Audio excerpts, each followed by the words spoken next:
China की दुखती नस को दबा दिया। अगर आप पहले से देख रहे होंगे हमारे वीडियोस क्लासेस को पहले से, तो हम हमेशा इस बात पे जोर दिए कि भारत को खास करके साउथ ईस्ट एशिया के जो कंट्रीज हैं इन सारे देशों में ब्रह्मोस मिसाइल को देना चाहिए। खास करके मेरा जोर वियतनाम पर रहता था, लेकिन भारत सरकार ने बात को बहुत अच्छी से इस गहराई से लिया और भारत सरकार ने पहला ब्रह्मोस का एक्सपोर्ट चालू कर दिया और वो दिया गया फिलीपीन को। फिलीपीन के साथ चीन का बड़ा पुराना विवाद है। यहाँ पर स्प्रेटले आइलैंड और पारासेल द्वीप जो दक्षिणी चीन सागर में, चाइना कहता है मेरा है, फिलीपीन कहता है मेरा है, दोनों में विवाद है। अभी फिलीपीन को भारत सरकार ने ब्रह्मोस मिसाइल को मुहैया करा दिया है। ये मिसाइल अभी दुनिया में सबसे घातक क्रूज मिसाइल है। सारी चीजों को बताएंगे, अभी समझिए। 1999 में जब कारगिल की लड़ाई हुई तो एक ऐसी मिसाइल की जरूरत महसूस की गई जो अपना पाथ को जरूरत के हिसाब से बैंड कर सके, क्योंकि पहाड़ी उस पार से फायरिंग आ रही थी, समझ में नहीं आ रहा था। तो इसके लिए आधारशिला रखी गई 1999 में भारत और रूस के बीच में। भारत की ब्रह्मपुत्र नदी का ब्रह्म लिया गया और रूस की मोस्कवा नदी से मोस ले लिया गया, तो ब्रह्मोस मिसाइल बना दी गई है। 2001 में इसका पहला ट्रायल मतलब टेस्ट किया गया, 2006 से इसे पूरी तरह से भारतीय सेना में कंडक्ट कर लिया गया।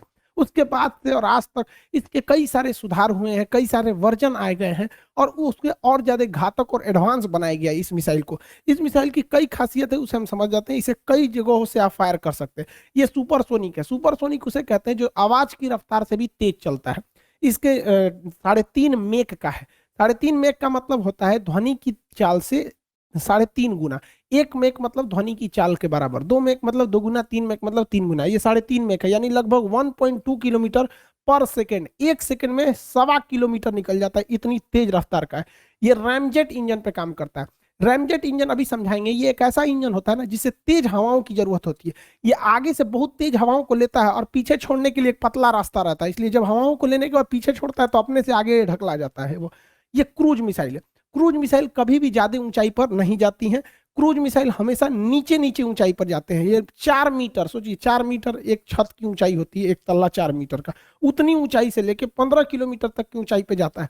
अमूमन ये 50 मीटर की ऊंचाई पर निकलता है, इसलिए दुश्मन का रडार इसे पकड़ नहीं पाता है। इसलिए इसे पेड़ वाली मिसाइल या ट्री मिसाइल कहते हैं। ये बहुत ही घातक हो जाता है। इसका रेंज 290 किलोमीटर भी है, क्योंकि जब हम लोग MTCR के सदस्य नहीं थे तो जो देश MTCR का सदस्य नहीं रहता है उन देशों को 300 किलोमीटर से ज्यादा मारक क्षमता की मिसाइलें खरीदने और बेचने पर रोक रहता है।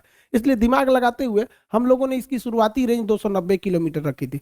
फिर हम लोग जल्दी MTCR के सदस्य बन गए। चाइना अभी उसका है नहीं, तो हम लोग कितनी भी मारक क्षमता को बना सकते हैं। तो अभी हम लोग के पास 650 किलोमीटर मारक क्षमता का ऑलरेडी है, टेस्ट करके एकदम फुल टू रेडी सेना को हैंड ओवर किया जा चुका है। 800 किलोमीटर वाले पे वर्क चल रहा है। जो बेचने की बात चल रही है वो 290 किलोमीटर वाला है। चाइना के लिए यही बहुत है यार। ये कई तरह से हमला कर सकता है। ये जमीन से हमला कर सकता है, जमीन से कहीं पे भी मारा जा सकता है। इसे इसे किसी भी शिप से मारा जा सकता है। अब शिप में भी 2 तरह से होते हैं। एक वर्टिकल लॉन्च होता है। वर्टिकल लॉन्च से फायदा ये होता है कि इसे किसी भी डायरेक्शन में मोड़ सकते हैं। और वर्टिकल लॉन्च एक होता है हॉरिजेंटल लॉन्च, सीधे लॉन्च करने के बाद ये उड़ने के बाद अपना पाथ को बदल लेता है ताकि नीचे रह जाए, रडार के पकड़ में नहीं आए। इसे सुखोई जहाज द्वारा इसके एयर वर्जन को भी सक्सेसफुली टेस्ट किया जा चुका है। अब ये हवाई हमले पे भी कर सकता है। सबसे घातक इसे तब बना दिया जाता है जब इसे सबमरीन से लॉन्च कर दिया जाता है। पनडुब्बी यानी सबमरीन को साइलेंट किलर कहा जाता है। द्वितीय विश्व युद्ध में जर्मनी की सबमरीन, जिसे यू बोट्स कहा जाता था, अमेरिकी नौसेना के बेड़ में खलबली मचा दिया था। ये यू बोट्स जो होते हैं यानी सबमरीन समुद्र के अंदर रहते हैं और ये अंदर अंदर मिसाइलों को मार देते हैं। पता भी नहीं चलता है कहां से मिसाइल बाहर निकल गया। तो इसे समुद्र के मतलब पनडुब्बी से भी इसे मारकर परीक्षण किया जा चुका है। अब पता ही नहीं चलेगा कि कहाँ सबमरीन है, अंदर से ही अचानक मिसाइल आएगा, मार के चला जाएगा। इस मिसाइल की एक और खास बात यह है कि इसे पहाड़ी क्षेत्र में बड़ा बेहतरीन यूज किया जा सकता है। जैसे मान के चलिए दुश्मन का यहाँ पे जमावड़ा है, यहाँ पता है बहुत सारे दुश्मन है। अब मिसाइल आप कोई भी मारेंगे तो मिसाइल सीधे जाती है इस तरह से, बट दुनिया की एकमात्र ऐसी मिसाइल ब्रह्मोस मिसाइल है जो क्रूज मिसाइल है। यहाँ से मारिएगा तो यहाँ से 80 डिग्री के एंगल पे ये नीचे घूम जाएगा। अब ये लोग आराम कर रहे थे कि यहाँ कोई कैसे मारेगा। खास करके हमारा कश्मीर से जो एरिया है, चाहे वो पाकिस्तान से लगता है या चाइना से लगता है, वहां पर ये समस्या बड़ी ज्यादा देखने को मिलती है। चाइना कह रहा था ना कि मतलब हम आप देखे होंगे चाइना ने जो वीडियो बताया था कि कैसे उन लोग को भारतीय सेना ने थूर दिया, तो उसमें भी दिखा होगा कि आपको पहाड़ी एरिया है तो ये मिसाइल है 80 डिग्री पे घूम सकती है। यानी आप इसे कह सकते हैं ब्रह्मास्त्र। कहीं पे भी इस्तेमाल कीजिए, एक बार निकलेगा तो थूर के ही लौटेगा। भारत और चीन सीमा का जो एरिया है वहां पहाड़ी क्षेत्र और वो पहाड़ों का ढाल 80 डिग्री तक में है। तो उस साइड जब दुश्मन छुप जाते थे तो दिखाई नहीं पड़ता था। अब यहाँ से दुश्मन अगर दूसरी चोटी की ओर है तो वहां पे मिसाइल हमले का कोई खास असर नहीं करता था। तो इस वजह से जो ब्रह्मोस मिसाइल है, अगर उसको यहाँ से अटैक किया जाएगा तो आएगी सीधे, और वो यहाँ से वो भी मिसाइल जो है वो नीचे की ओर ऐसे घूम सकती है। तो पहाड़ी एरिया में जो ब्रह्मोस मिसाइल है वो दुश्मन के अंदर छुपे वाले एरिया में, अब जैसे इस और घाटी जो ये गहरी घाटी है, इसमें भी ऐसे डाउन हमला कर सकती है, जिस वजह से वो बहुत ज्यादा खतरनाक हो जाती है। खास करके इस तरह के पहाड़ी और दुर्गम दर्रों वाली क्षेत्र में और ज्यादा घातक हो जाती है। इसके टेक्निकल स्पेसिफिकेशन को समझते हैं। जब ब्रह्मोस मिसाइल मारी जाती है तो इसके रास्ते जो होते हैं, फ्लाइंग पीरियड, उसे दो भाग में बांटते हैं। एक शुरुआती वाला होता है जिसे मिड कोर्स कहते हैं, जब ये अपनी मतलब टारगेट की ओर बढ़ रहा होता है। उसके बाद टर्मिनल फेज होता है।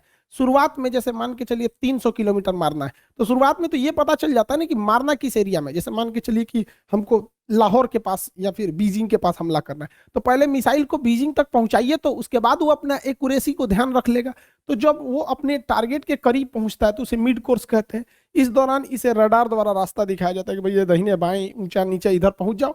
उसके बाद जब वो टारगेट के करीब पहुंचता है तो उसे कहते हैं टर्मिनल फेज, मतलब अब इसी में इसे टर्मिनेट कर देना है, टर्मिनल फेज। इस टर्मिनल फेज में इस मिसाइल का आगे जो ऑनबोर्ड इसका नेविगेशन सिस्टम लगा रहता है, मिसाइल का अगला भाग जो थुथुर होता है ना, इसमें ऑनबोर्ड, ऑनबोर्ड उसे कहते हैं जब कोई चीज उड़ने वाली चीज में फिट कर दिया जाता है। ऑनबोर्ड कैमरा, ऑनबोर्ड मेंबर, मतलब ये जो सब लोग उड़ रहा है लोग साथ में, तो ऑनबोर्ड रडार जो होता है इसमें सिग्नल छोड़ता है और रडार से इन्हें पकड़ लेता है आराम से। तो इससे ये फायदा होता है कि अगर ये भाग भी रहा है, भागते भागते अगर इस रडार के से दूर भी भाग गया, तो इसका ऑनबोर्ड रडार इसे पकड़ के फिर उसे ब्लास्ट करके गिरा देता है। इसमें रैमजेट इंजन का प्रयोग किया गया है। रैमजेट इंजन एक स्पेशल टाइप का इंजन है जिसके आगे का एरिया खुला होना चाहिए, ताकि ज्यादा से ज्यादा वो हवाओं को सक कर सके, चूस सके, और पीछे एक पतले रास्ते से फेंकता है जिससे उसे थ्रस्ट मिलता है।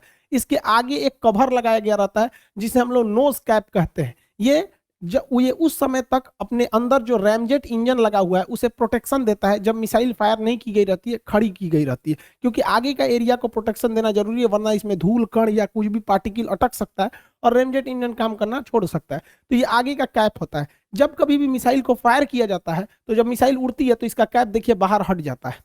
लेकिन कुछ ऐसी भी सिचुएशन आते हैं जब मिसाइलों को पहले ही पूरी बॉडी को कवर करके रखा जाता है। देखिए ये कैनिस्टर में पूरी बॉडी को कवर करके रखा है, तो इसमें ना वो कैप लगाने की जरूरत नहीं। देखिए ये तो बाहर निकलवा कर इसे थुथुर झांक रहा है, तब इसका इसे खुला हुआ है, कैप लगाने की यहाँ पे जरूरत नहीं है। लेकिन कैप इसलिए लगाया जाता है कि इंजन क्या करे, सॉफ्ट रह सके, सेफ रह सके। ये इसे हम लोग कहते हैं नोज कैप।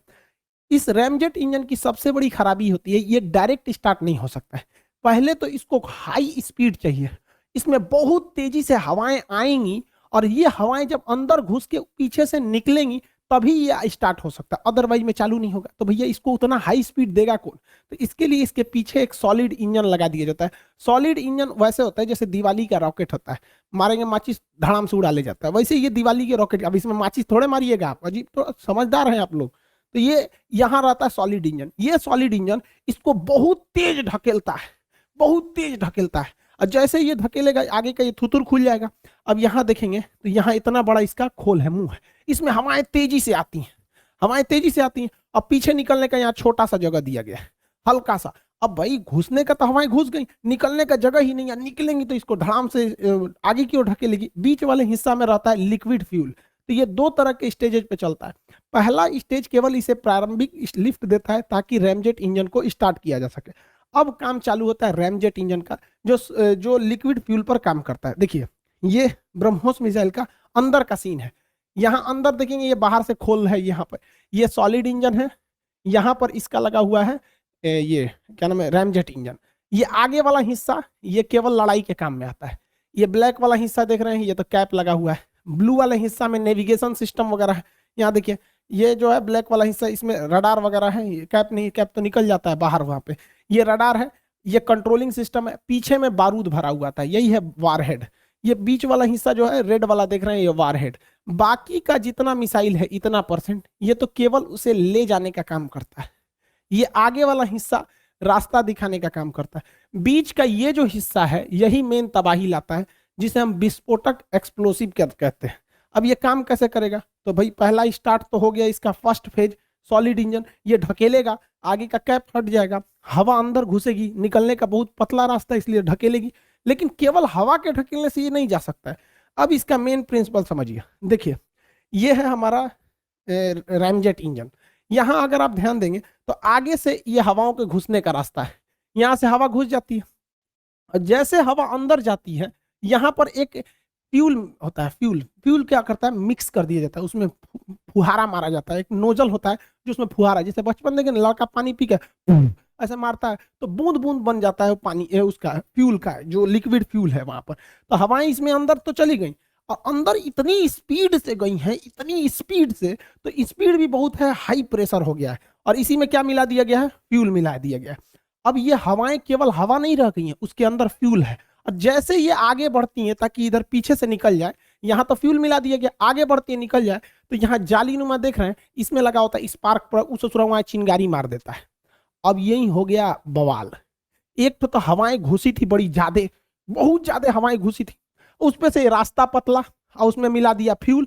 अब ये हवा सोच रही हम निकले, तो ये इधर निकलेगा तो अपने इधर फेंक देगा, और उसपे से यहाँ लग गया स्पार्क, यहाँ लग गया आग। आग लगने के बाद हवाओं का इतना भयानक प्रेशर हो जाता है, टेम्परेचर इतना भयानक होता है कि इधर से निकलती हैं मिसाइल को आगे बहुत तेज से लेके चली जाती है। यही प्रिंसिपल होता है रैम जेट इंजन का, कि पहले तो जहाज या किसी भी मिसाइल को, मतलब मेनली ये मिसाइले में यूज होता है या फिर लड़ाकू जहाज में यूज होता है, पैसेंजर वाले में यूज हो जाएगा, रैम जेट जहाज ही उड़ जाएगा। जब हम छोटे थे तो भारत का मिग-21 जहाज देखते थे तो हमको लगता था कि इंजीनियरों से एक बहुत बड़ा गलती हो गया, इसको बनाया कैसे है, यहाँ इस तरह से खोखला बना दिया है, उसमें इस तरह से ये निकाला है, इसमें तो हवाओं को टकराएंगी तो जहाज तो चलिए नहीं पाएगा, ये तो हवाओं को और रोकेगा, इसको एकदम चोख बनाना चाहिए था।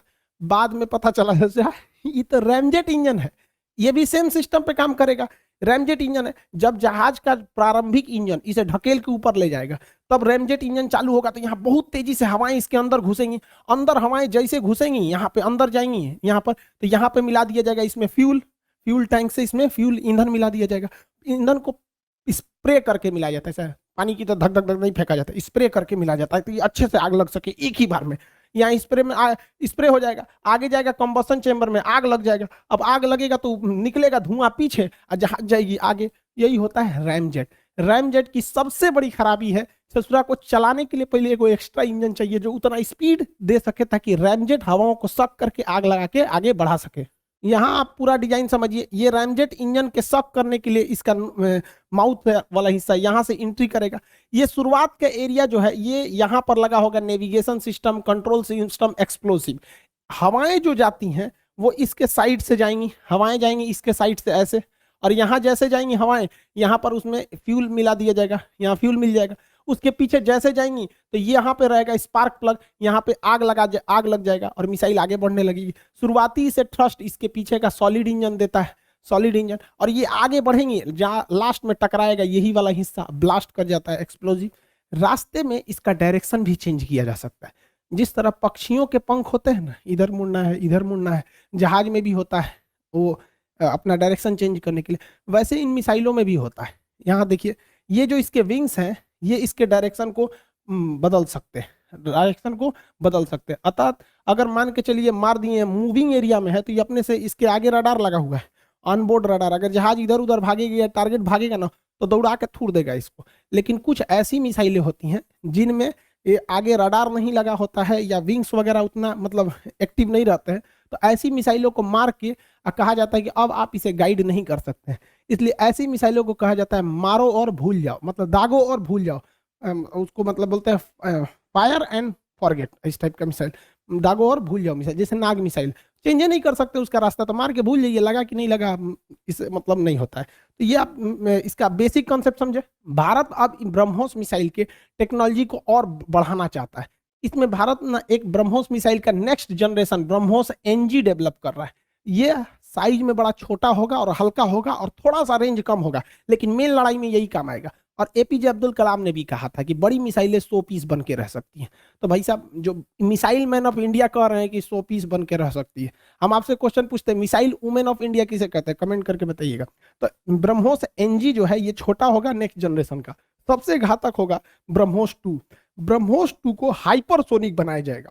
ये दुनिया की फर्स्ट, अभी भी ब्रह्मोस दुनिया की सबसे फास्ट क्रूज मिसाइल है, मतलब जो नीचे नीचे जाती है, और दुनिया की सबसे ज्यादा एक्यूरेसी इसी की है 1 मीटर। मतलब अगर हम 600 किलोमीटर दूर से मारेंगे ना तो 1 मीटर आगे पीछे हो सकता है। मान के चलिए 600 किलोमीटर दूर, यहाँ से हम अभी बैठे हैं पटना में, और यहाँ से अगर कोई लखनऊ से हमारे ऊपर निशाना बनाया ना, यहाँ से 600 किलोमीटर है, वहां से तो हमारे ऊपर निशाना बनाया, तो केवल 1 मीटर की ही डिफरेंस हो सकता है। मान के चलिए मेरे माथा पे बनाया तो मेरे पैर पे लग सकता है, इतना जबरदस्त इसकी एक्यूरेसी है।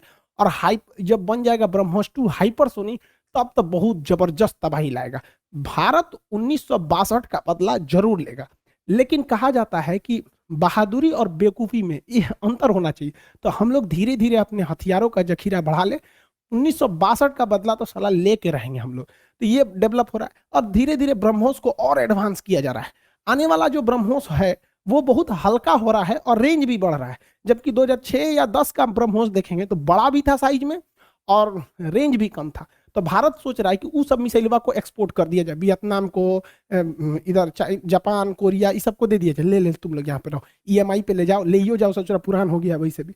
और भारत जो अभी बना रहा है वो हल्का भी है, छोटा भी है और घातक और दूर तक भी मार रहा है। तो ये बहुत बेहतरीन डीआरडीओ के वैज्ञानिकों ने काम किया, ऐसे वैज्ञानिकों को नमन। चाइना का एक और सरदर्द हो गया कि हिंद महासागर में एक छोटा सा द्वीप है मॉरिशस, ये मॉरिशस में भारतीय नौसेना अपना अड्डा को बहुत तेजी से डेवलप कर रही है। अब चाइना को लगता है कि भैया हम यहाँ से हिंद महासागर से नीचे से जाएंगे, अफ्रीका वाले एरिया में रहेंगे, यहाँ से भी अब भारतीय नौसेना यहाँ बढ़ रही है। तो हिंद महासागर में चाइना को जो बार बार थोड़ा सा हिंद महासागर में भी उल्टा सीधा काम करता है, तो इस एरिया में तो हम लोग की मुख्य भूमि ही बहुत है, नीचे करेगा तो इधर से ठोका जाएगा यहाँ पे। तो दोनों ओर से उसे घेरा जा रहा है चाइना को। आई होप आप ब्रह्मोस मिसाइल के बारे में समझे होंगे। कुछ दिन से वीडियो में थोड़ा सा लेट हो गया था एक्चुअली। देखो भाई, पटना का क्लास खुल गया है, तो क्लास रहता है तो फिर वीडियो बनाने में थोड़ा सा टाइम नहीं मिल पाता है, और बैचेज वगैरह भी अब ज़्यादा हो गए हैं। अब सॉरी आप लोग को कि जो हिस्ट्री का बैच आया या बायोलॉजी का बैच आया भर भी गया, हम यूट्यूब पे आके अनाउंस भी नहीं कर पाए। एक्चुअली जो लड़के पहले से एप्लीकेशन पे थे उन्हीं से बैच भर गया, इसलिए थोड़ा सा सॉरी आप लोग के लिए। हाँ, और अभी ना मंगलवार से 16 तारीख को मानचित्र का नया बैच है शाम 6 बजे, आप उसमें इनरोल कर सकते हैं, और जब तक सर्वर में जगह रहेगा तब तक उसका भी एडमिशन चालू रहेगा। और मिसाइल वुमेन ऑफ इंडिया केसी थॉमस को बोला जाता है, और के सिवान जो है वो रॉकेट मैन है, वो क्योंकि वो तो इसरो के हैं, वो रॉकेट मिसाइल से तो उनका रिलेशन, मतलब वो मिसाइल और रॉकेट में थोड़ा सा का डिफरेंस होता है। फिर कभी इसकी चर्चा करेंगे। आई होप आप इसे समझे होंगे। मिलेंगे नेक्स्ट क्लास में। जय हिंद।